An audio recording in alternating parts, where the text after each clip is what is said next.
Fala galera! Sejam bem-vindos a mais uma aula de matemática diretamente aqui do Covil do Vitão! Yeah! Hoje nós vamos começar a falar sobre um assunto mega importante. Nós vamos começar a falar sobre ângulos. E os ângulos você tem que entender a respeito da formação e principalmente da classificação deles. E é o que nós vamos ver hoje. Vamos rodar e a gente já volta na nossa lousa.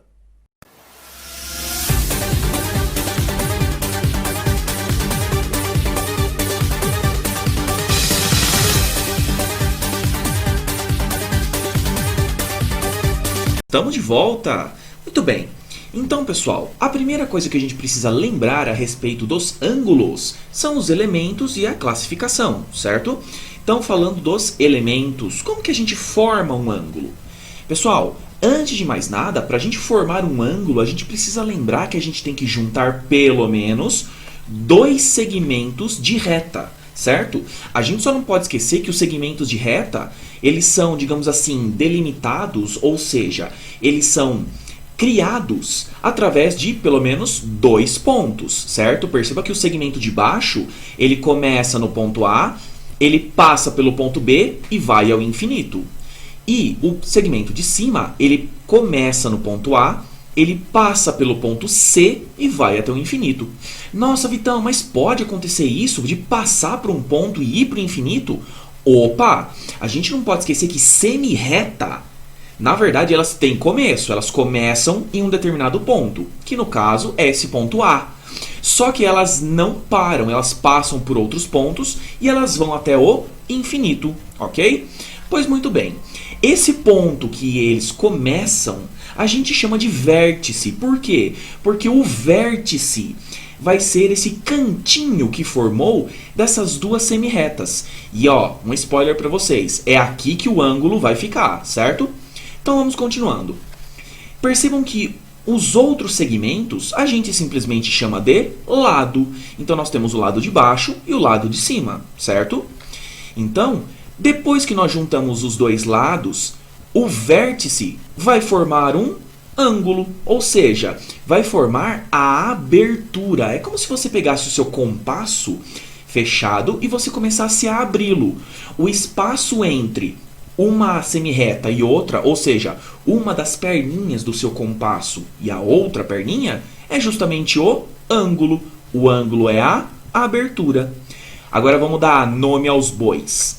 Pessoal, o vértice vai ser o ponto A.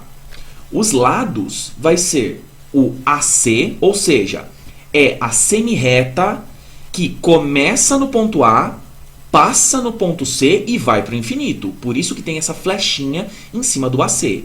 E da mesma forma, o AB, o lado AB, certo? Começa no ponto A, passa pelo ponto B e vai para o infinito.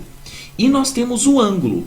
Esse ângulo, pessoal, eu posso chamar ele de duas formas. Eu sempre vou colocar no nome do ângulo, eu vou colocar os pontos, certo? Todos os pontinhos que tem nos lados e no vértice. Eu só não posso esquecer que o vértice tem que ser a letrinha do meio, obrigatoriamente. Então, se o vértice é o ponto A, então é o ponto A que vai estar no meio. Nossa, Vitão, por que mesmo? Porque o ângulo é formado no vértice, tá bom? Então, veja só. Eu tenho aqui ângulo CAB ou BAC, tanto faz. Eu só estou simplesmente pegando os três pontinhos que eu tenho aqui, nesses dois lados e nesse vértice, e eu estou agrupando eles, sendo que o vértice obrigatoriamente tem que ficar no meio. E percebam que além do vértice ficar no meio, tem um acento circunflexo, o popular chapeuzinho, sabe? Que está em cima do vértice, certo? Por quê? Para indicar que o ângulo está formado no ponto A. Só isso, certo? Agora, além disso, nós vamos pensar na classificação dos ângulos. Só que como que a gente vai classificar um ângulo? Primeira coisa, tudo que eu preciso saber é a abertura do próprio ângulo. Então veja só, se a abertura do ângulo for menor que 90 graus, ou seja, for uma abertura pequena, você vai chamar ele de ângulo agudo. Agora, se ele tiver uma abertura reta, ou seja, não tiver nenhuma inclinação, ele vai ser um ângulo reto, que é igual a 90 graus. Aliás, percebam que a abertura dos 90 graus, ela tem um símbolo um pouco diferente, é um quadradinho, certo?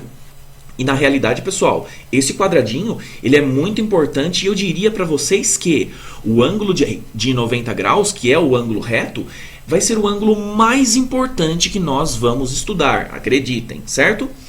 Pois muito bem, além do ângulo reto, eu posso ter o ângulo obtuso, que é uma abertura maior do que 90 graus. Só que ela não chega a ser um ângulo raso. O ângulo raso, que é o de meia volta, é exatamente igual a 180 graus. Percebam que o ângulo obtuso, ele está no meio termo. Ele está no meio termo entre o ângulo reto e o ângulo raso, certo? Então, além disso, nós temos mais um importante aqui. Nós temos o ângulo nulo. O ângulo nulo, pessoal, ele não tem abertura. É como se você tivesse o seu compasso fechado. Ele mede 0 grau. Ou seja, as duas semirretas vão estar uma em cima da outra, certo? Então, vamos relembrar?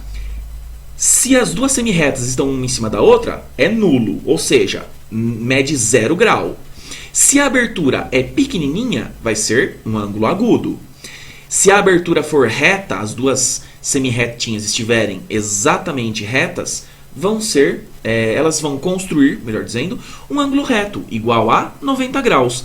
Se abrir um pouquinho mais, vai ser um ângulo obtuso, que vai ser maior do que 90 graus e menor do que 180 graus. Se abrir de tudo, nós temos um ângulo raso, que é um ângulo de meia volta, igual a 180 graus. Ah, Vitão, mas eu sei muito bem que existem mais ângulos do que esses. Sim, isso é verdade. Tanto é verdade que, olha só, no ângulo amarelo aí, ó, ângulo raso, eu também coloquei como de meia volta. Ué, se nós temos um ângulo de meia volta, com certeza absoluta nós vamos ter um ângulo de uma volta inteira. Mas isso é um assunto para uma outra aula. Pois é, o nosso assunto ainda não acabou, mas na realidade, para não ficar muito pesado, a gente vai continuar numa próxima aula. Eu espero todos vocês e as dúvidas sempre serão muito bem-vindas, ok? Por hora é isso. Falou e fechou a conta.